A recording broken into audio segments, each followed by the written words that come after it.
I'm going to hell! I'm closing out this long-winded commentary over the last few episodes and what will eventually be released as one massive podcast. I have said that I will be posting this entire thing as a podcast at a later date, and I still plan to do that. However, one thing I want to mention is I'm not going to be listing the video. In fact, for all intentional purposes, it will be included as a link, probably through my Twitter feed or something. You'll have to go to one of my social platforms to find it. I'm just going to go ahead and put that out there now. I'll probably make mention of this again in a few minutes, but just because, you know, the next episode, yada, yada, yada, blah, blah, blah, blah, blah. But yeah, so all that said and done, let's talk about what's going on inside of year 3, because we're getting ready to start year 3, and I, like a lot of people, am excited for what year 3 is going to bring. Right now, we know that September 20th will be the release of Rise of Iron. We know we're getting a new raid. We know we're going to get a new strike or two. We know there's going to be some PlayStation exclusives again, which, thank you. We know that there's going to be some new Crucible stuff, which honestly I'm kind of excited for, oddly enough, even though I speak illfully of PvP. I do enjoy it. I'm not going to sit here and pretend I don't anymore, okay? I have a very love-hate relationship with the Crucible. There are times where I love it, and then there are times where I absolutely hate it. I hate it the most when connection issues rear their ugly head, and it happens a fucking lot.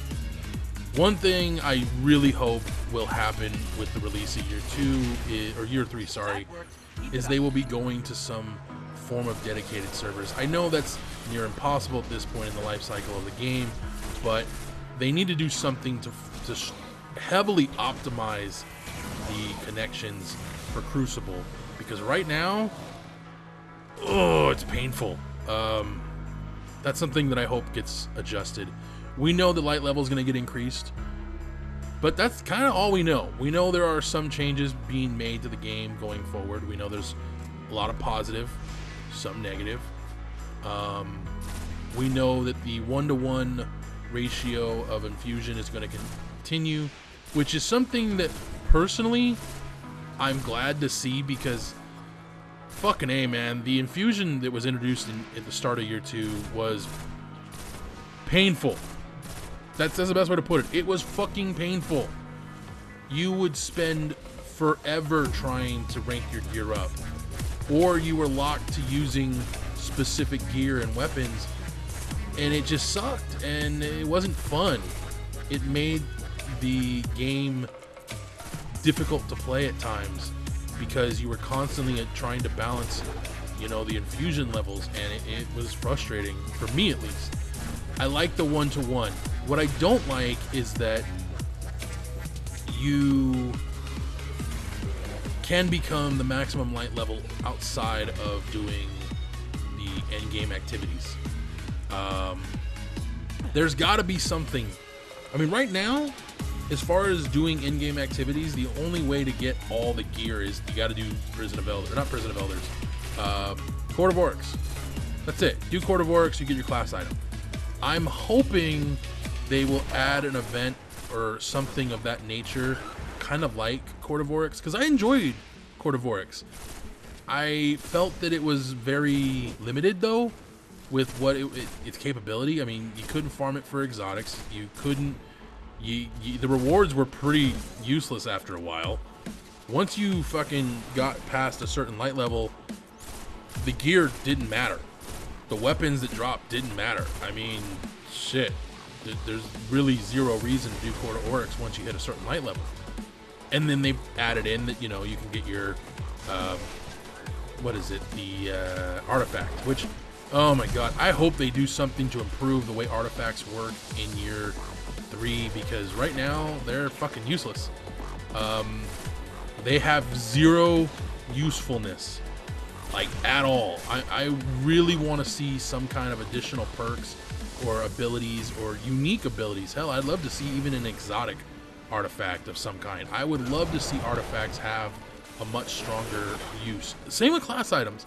I mean, yeah, having the faction boost on the class items is kind of nice, but I would like to see those boosts be more effective. Some class items, I mean, how do I put this? The exotic class items that you can get right now for the factions, they're cool, but I wish they had more than just, a small buff to your reputation gains. I would love to see faction and class items in general have a large buff to your reputation gains or to your experience usages. Right now they feel kind of, yeah. I mean, yeah, they add a little more intellect and discipline and strength, but ultimately, class items and artifacts feel, yeah. There's really no use for them. There's no special perks or abilities or anything that makes them special. I would love to see that change in year 3, sorry, with the release of Rise of Iron. That is something I want. We know there's going to be some pretty interesting new mechanics being introduced. We know we're getting the Yellowhorn back. Hell, that's a big selling point for them, is the return of the Yellowhorn. But when you mention the return of the Yellowhorn, I have to say, and I think I've mentioned this earlier, I would love to see the Necrochasm, the Mythoclast, Thorn, Pocket Infinity. Oh my god, what other weapons are there? I don't think there's any exotic armor that needs to come forward. Let me think about that for a second. Nope, there's no exotic armor that needs to come forward. But there are still some exotic weapons that need to come forward. And I want to see those weapons come forward. Like, I want to see Thorn. I want to see fucking Mythoclast. I want to see the... Fuck, what else is there? God, what other weapons were there? There's at least one other weapon I'm missing. Icebreaker. Jesus Christ. How could I forget Icebreaker? I would love to see Icebreaker come forward. They need to bring these weapons forward. But they also need to make them useful outside of one encounter or the other. I would love to see Icebreaker have a very strong usefulness back in PvE. I'd love to see Icebreaker be the end-all be-all sniper rifle again in PvE, not just because it reloads and all that stuff, but I want to see the perks on Icebreaker changed in strong positive ways. I want to see Thorn get a buff for PvE. They just recently nerfed Thorn so that it wasn't a pain in the ass in the Crucible right now, and I get, they're gonna buff and nerf things for the Crucible, but they need to adjust things for PvE still. And I know they have the means to do this. They've shown that they can do this. So, what the fuck, Bungie? Come on. I know you're implementing some new things. You're slowly rolling out things that will affect the game moving forward.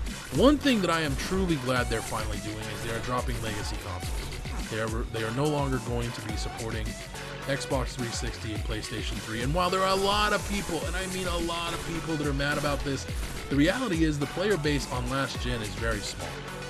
Now I understand money is tight, and I'm speaking from experience here, you guys. If you're in that group of people that are still on last generation consoles, you need to consider upgrading. A lot of your favorite games aren't going to be on last gen this November. A lot of your favorite games aren't going to be playable on last gen anymore following the first of the new year. So I'm telling you, save your money. Don't go out and buy bullshit you don't need. Save your money. Get yourself a new console.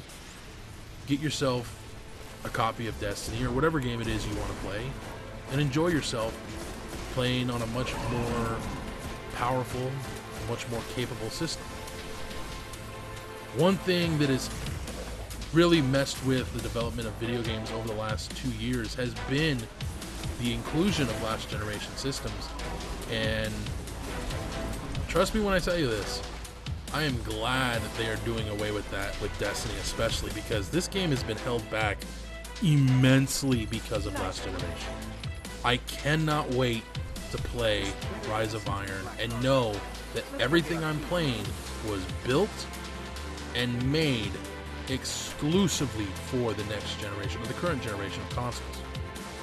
This will change the way Destiny plays in very strong ways, and I don't think a lot of people truly understand what changes are going to be made. And I don't know why I decided to sit and watch this cutscene, but I did, so it's going to go by in a flurry.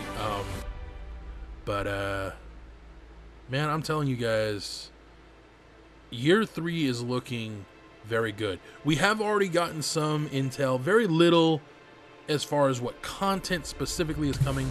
We do know that there are going to be completely brand new exotics, not just the ones that were left out during year 2, but there will be completely brand new content, new exotics, new gear, things of that nature that aren't currently known about. This is good because there was a real shortcoming of exotics in year 2, and then a lot of the exotics from year 1 felt kind of, or not year 1, but a lot of the year 1 exotics that got brought forward to year 2 felt kind of, eh. I'm speaking specifically of the House of Wolves exotics. A lot of them didn't get any kind of a buff at all. Purifier robes, pointless. And since they nerfed Radiance, really pointless. Lord of Wolves didn't get any kind of a buff or anything in any way, shape, or form, which I really wish would have happened. I wish Lord of Wolves had been removed as a shotgun and became a pulse rifle. I know that's extreme of a change, but you know, it would have been nice to see something done. The Dreg's Promise still not good. I mean, that weapon needs a massive buff or something. It's just so bad.